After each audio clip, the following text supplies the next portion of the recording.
Há muito tempo eu ouvi uma canção em que o autor escreveu que ele estava viajando, ele entrou num lugar que era um lugar de reunião das pessoas. E as pessoas lá, elas estavam cantando e elas diziam que elas queriam o reino. Mas ele percebeu que elas não queriam Deus dentro do reino. Olá, eu sou o Carlos e aqui nós estudamos a Bíblia. Seja bem-vindo. Estamos aqui estudando o Evangelho de Marcos, estamos já no capítulo 13 e hoje nós vamos estudar a partir do verso 28. Deixa eu lhe dar um pouquinho de contexto do que nós estamos vendo nesse momento. Estamos estudando a Bíblia Sagrada e, nesse momento, o Novo Testamento, o Evangelho de Marcos. Ele foi o primeiro evangelho a ser escrito. Marcos escreveu esse evangelho como uma resposta à igreja em Roma, que naquele momento já não tinha mais os seus líderes originais, né? Já tinham perdido Paulo, Pedro, assassinados pelo poder romano. E havia uma preocupação porque a era dos apóstolos estava se encerrando. Isso quer dizer que aquela era das testemunhas oculares de Cristo estava se encerrando. E não havia até aquele momento nenhum relato escrito da história de Jesus. E então havia essa necessidade, pediram para Marcos escrever. E por que Marcos? Porque Marcos, ele era um judeu de nascimento, então ele compreendia os temas ligados ao Antigo Testamento, as profecias sobre Jesus Cristo. E não só isso, ele foi companheiro de viagem do apóstolo Paulo. Paulo escreveu, inclusive, numa carta, se referindo a ele como muito útil ao Evangelho. E Pedro se referia a ele como meu filho Marcos. Ele era companheiro, discípulo de Pedro, então ele conhecia muito bem as histórias de Jesus Cristo, por ter sido o discípulo desses grandes homens e por ter ouvido tantas vezes essas histórias e mesmo ensinado essas histórias. Então era sabido que Marcos era a fonte confiável e a ele então foi dada essa tarefa. Naquela época não existia ainda Mateus, Lucas e João, esses textos, né? E Marcos então escreveu seu texto como o primeiro evangelho a ser produzido e escreveu numa linguagem muito clara, muito acessível, inclusive a pessoas que não eram do povo de Israel.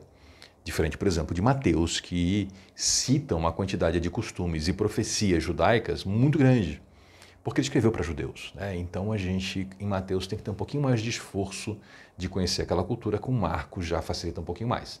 Tanto que até hoje, quando você vai traduzir a Bíblia para uma nova nação, para um novo povo que ainda não conhece as Escrituras, se começa por Marcos. Se começa pelo Evangelho de Marcos, que é o de mais fácil compreensão. Então, Marcos escreveu, ele contou sobre a vida de Cristo e, no ponto que nós estamos, ele já contou diversos fatos sobre Jesus lá no norte do país, na Galileia, e já contou da viagem de Jesus para Jerusalém. O Senhor Jesus anunciou que em Jerusalém ele seria traído, preso, torturado, assassinado e então ressuscitaria. E ele já está lá, em Jerusalém. Ele já fez sua entrada triunfal, ele já se mostrou publicamente como o Messias pacífico, e não o Messias guerreiro que o povo esperava. O Messias pacífico era aquele apontado pelas Escrituras. E um dos sinais é que ele entrou num jumentinho, que é um animalzinho simples e não é como um cavalo de guerra. E aí o Senhor Jesus ia ao templo. E no templo ele tinha conversas com o povo, com mestres da lei, com sacerdotes, com fariseus. E havia muitos desafios a Jesus. Tentavam pegar ele com perguntas difíceis para ver se ele caía em algum erro para poder acusá-lo e então prendê-lo. E o Senhor Jesus foi explicando a palavra de Deus e fazendo as pessoas se calarem, aqueles que tentavam derrubá-lo. Num desses episódios, ele conversou com os saduceus, que eram os sacerdotes e os seus chegados, né? Esse grupo, eles não acreditavam que houvesse qualquer coisa após a morte. Eles acreditavam que Deus fez o homem para viver essa vida e acabou. Então não acreditavam em ressurreição, em anjos, nada disso. Tentaram pegar Jesus numa pegadinha e ele explicou as Escrituras para eles e eles ficaram sem palavras. Nessa ocasião, e é o ponto que nós entramos agora, no nosso momento do texto, havia um mestre da lei ouvindo.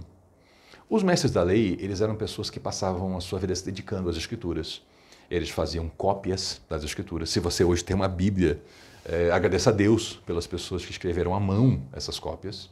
Até a invenção da imprensa por Gutenberg não se tinha Bíblia feita em série, era feita uma a uma, à mão. E esses homens faziam isso também. E esse homem ouvindo ali, ele achou interessante essa conversa de Jesus. E ele resolveu então abordar Jesus, mas abordá-lo como quem aborda um professor, um rabino. Ele não abordou Jesus como o seu Senhor e Salvador. Ele abordou Jesus como um professor. Ele falou: mestre, de todos os mandamentos, qual é o maior? Porque havia essa conversa, havia essa discussão, né? Havia essa dúvida e essa pesquisa. Tem que ter um centro da lei. E não pense que a lei eram apenas os 10 mandamentos, tá? Os 10 mandamentos são uma porção da lei. E existem muitos outros mandamentos. Tem mandamentos sobre como fazer o ritual de acender o incenso no templo. Tem mandamentos sobre como fazer o incenso. Tem mandamentos sobre aparar a barba. Tem mandamento, sim, que está lá nos 10 mandamentos também. E tem mandamento muito importante que não faz parte dos 10. É um equívoco contemporâneo achar que a gente só precisa conhecer os 10 mandamentos. Tem muita coisa importante nos demais mandamentos, ainda que a lei, enquanto lei, ela não seja para a igreja, ela era para Israel. Nós vivemos hoje em outra fase da existência. No livro de Gálatas a gente vai estudar bem isso, por que a gente não segue a lei. E então, esse homem perguntou para Jesus sobre isso, né? Porque havia essa discussão. E é interessante, eu citei os 10 mandamentos, né? Que existem listas dos 10 mandamentos em que nós temos, na verdade, um resumo do mandamento, não o mandamento inteiro. E eu recomendo a você que você leia na sua Bíblia, procure lá os 10 mandamentos, no livro do Êxodo, porque você vai ter uma surpresa. Você vai ver que aquele mandamento que você estudou, talvez até na escola, né? Amar a Deus sobre todas as coisas. Na Bíblia ele é bem diferente, ele é bem mais extenso e ele é muito mais interessante. Então, Jesus, em resposta a esse homem, falou para ele o seguinte: o mandamento mais importante é este. E aqui eu vou começar a ler para você do jeito que está na Bíblia. Ouça, ó Israel. Começa assim o mandamento. O primeiro mandamento é escute. Eu percebo isso aqui como uma indicação de que nós não somos o centro do universo. Nós não somos o centro do conhecimento, como muita gente se acha. E o primeiro mandamento começa com escute. Escute, Israel. O Senhor, nosso Deus, é o único Senhor. Curioso que ainda hoje há pessoas que acham que existem muitos senhores, muitos deuses, e que ainda não chamem esses deuses, ainda que não chamem esses deuses de deuses, os tratam como se fossem. O Senhor é o único Senhor. Ame o Senhor, seu Deus, de todo o seu coração, de toda a sua alma, de toda a sua mente e de todas as suas forças. Veja que isso é muito mais interessante quando a gente lê assim do que apenas amar a Deus sobre todas as coisas, né? É um mandamento muito mais intenso, muito mais amplo. E aí, esse está nos 10 mandamentos. E o Senhor fala assim: e o segundo é igualmente importante, e o segundo não está nos 10. Veja a importância de conhecer o restante dos mandamentos também. E olha o que é o segundo, não é fraco não. Ame o seu próximo como a si mesmo. Nenhum outro mandamento é maior do que estes. Isso é muito interessante. A lei era tão interessante de estudar que a gente vai ver como a lei ela é pacificadora. Quer ver um exemplo? Tem gente que acha, por não compreender história, que aquele mandamento que fala assim, olho por olho, dente por dente, é uma coisa bárbara, porque está comparando com os nossos dias, com a nossa legislação, com o nosso sistema social. Quando você olha onde é que surgiu esse mandamento pela primeira vez, dado por Deus ao povo, como é que funcionava? Era uma pessoa inteira por um olho, um filho por um dente. Se tinha uma briga e um homem machucava o outro, o cara era capaz de voltar lá, trazer uma ferramenta, um machado e matar o sujeito em troca do seu machucado. E aí daqui a pouco vinha a família da vítima lá do assassinato e matava o filho daquele sujeito, matava a esposa. E daqui a pouco nós tínhamos uma guerra tribal. Todo mundo se matando por causa de uma briga entre dois homens. Então a lei ela foi muito pacificadora, ela estabeleceu limites e proporções. A punição é proporcional ao dano. É isso que quer dizer olho por olho, dente por dente. Não é mais do que isso, do que um olho por um olho, não é mais do que um dente por dente. Entendeu? É uma forma de contenção de danos. É não deixar a coisa adiante. Então, a lei falava lá, junto com o olho por olho, né, ela falava que sobre, por exemplo, um animal que causava prejuízo a outra pessoa, animal de alguém que foi deixado solto. E aí tinha limitação ao dano. Então, é uma lei muito interessante. E aí, nessa parte de ame ao próximo como a si mesmo, tinha, por exemplo, uma passagem que dizia que se houvessem dois homens inimigos e um encontrasse o outro no campo e um deles estivesse lá, por exemplo, com uma carroça quebrada, fazendo força para poder tirar a sua carga dali, o que era inimigo tinha que ir lá e ajudar. Imagina o efeito pacificador disso. Duas pessoas, dois vizinhos que se odiavam. E um dia um estava na pior, sozinho no campo e quebrou a carroça. E aí vem passando aquele sujeito que ele mais odeia na vida. E ele vê o sujeito vindo. E o sujeito chega e fala assim, eu vou te ajudar. E ajuda. E ele sai dali porque aquele que ele considerava seu inimigo o ajudou. Percebendo como isso pacifica as relações, como isso melhora as pessoas. Ame a seu próximo como a si mesmo.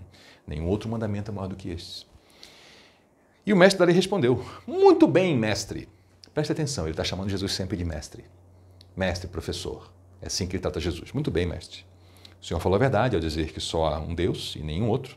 E eu sei que é importante amá-lo de todo o meu coração, entendimento, forças e amar o meu próximo como a mim mesmo. Isso é mais importante do que oferecer todos os holocaustos e sacrifícios que a lei exige. Para nós esse sistema sacrificial é muito estranho, né? Não faz parte da nossa cultura, não é para nós, mas ele fazia muito sentido e ele era muito harmonioso com o resto da vida naquela época. A vida era agricultura, era pecuária, então as pessoas levavam para o templo, elas ofertavam o seu melhor, animal, cereais, né? E isso servia também para alimento dos sacerdotes. Era uma maneira bem interessante de ver. E esse homem percebeu, diferente do que muita gente achava, que o centro da adoração a Deus não era o rito no templo.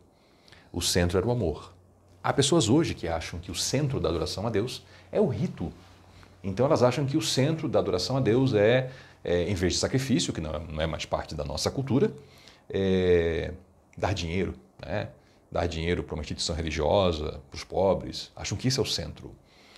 Participar de eventos religiosos seria o centro. Não, o centro é o amor. O amor excede tudo isso. E aí, ao perceber quanto o homem compreendia, Jesus percebeu que o homem tinha uma compreensão muito boa. Ele falou assim, você não está longe do reino de Deus. E depois disso ninguém se atrevia a fazer perguntas a Jesus. E aqui para mim tem algo muito curioso. Por que um homem que concordava com o Messias sobre o que era mais importante na lei, por que esse homem não recebeu uma palavra assim do tipo, você está no reino de Deus? Na verdade o Senhor falou, você não está longe do reino. Ou seja, você não está dentro. Você está perto, mas não está dentro. O que falta para esse homem? Falta para esse homem Deus. Como assim? Jesus é Deus. E esse homem não reconhecia Jesus como seu Senhor, como seu Salvador, como Messias. Lembram, por exemplo, de Jairo, o chefe da sinagoga, que a filhinha tinha morrido? Ele reconheceu Jesus como seu Senhor. Ele se prostrou diante de Jesus. Na mesma ocasião, a mulher com fluxo de sangue reconheceu Jesus como Messias, tanto que ela foi lá tentar extrair de Jesus o cumprimento de uma profecia que só o Messias cumpriria, que era o toque na borda do manto e receber a cura.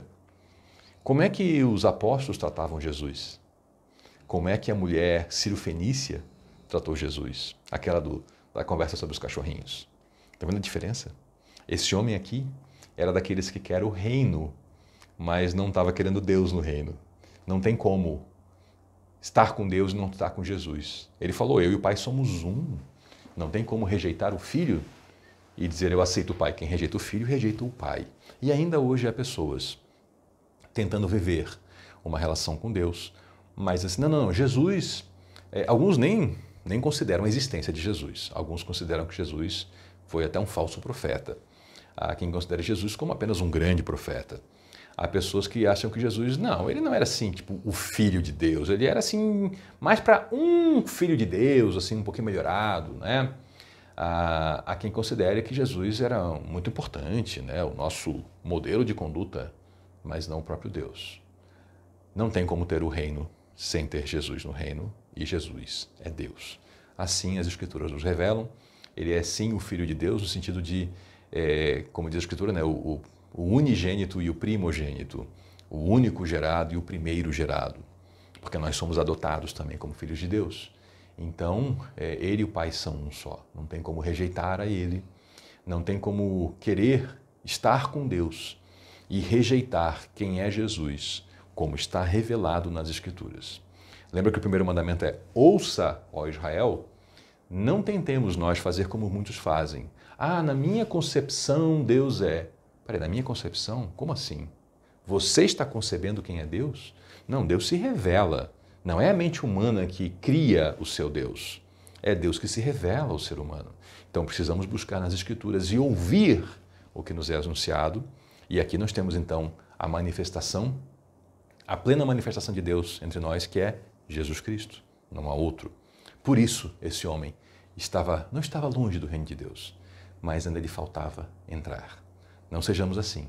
Entremos no reino de Deus, recebendo Jesus Cristo como nosso Senhor e como nosso Salvador. Muito obrigado por nos acompanhar até aqui. Eu sou o Carlos e aqui nós estudamos a Bíblia. Até a próxima.